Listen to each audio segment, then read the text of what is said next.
বাংলাদেশের যত সেনানিবাস আছে অথবা যেই সমস্ত জায়গায় সেনাবাহিনী আছে, আপনারা যদি লক্ষ্য করেন দেখবেন সেখানে গাছ আর গাছ। আমরা খালি বৃক্ষরোপণই করি না, বৃক্ষগুলোকে সংরক্ষণ করি, নার্চার করি।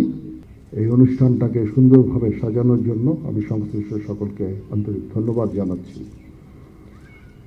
আমরা সেনাবাহিনীতে এই বৃক্ষরোপণ অত্যন্ত ভালোভাবে পালন করে থাকি এই অভিযান, এবং বাংলাদেশের যত সেনানিবাস আছে অথবা যেই সমস্ত জায়গায় সেনাবাহিনী আছে, আপনারা যদি লক্ষ্য করেন দেখবেন সেখানে গাছ আর গাছ।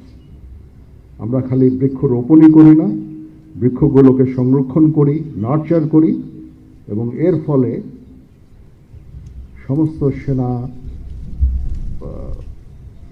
সমস্ত জায়গাগুলিতে যেখানে সেনাবাহিনী আছে, সেনানিবাসগুলোতে বৃক্ষে পরিপূর্ণ থাকে।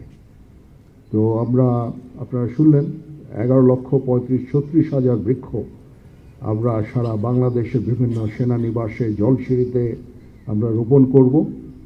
এটা একটা অত্যন্ত মহৎ কাজ। এটা আমাদের পরিবেশ বান্ধব। এখানে অক্সিজেন জেনারেট হয়।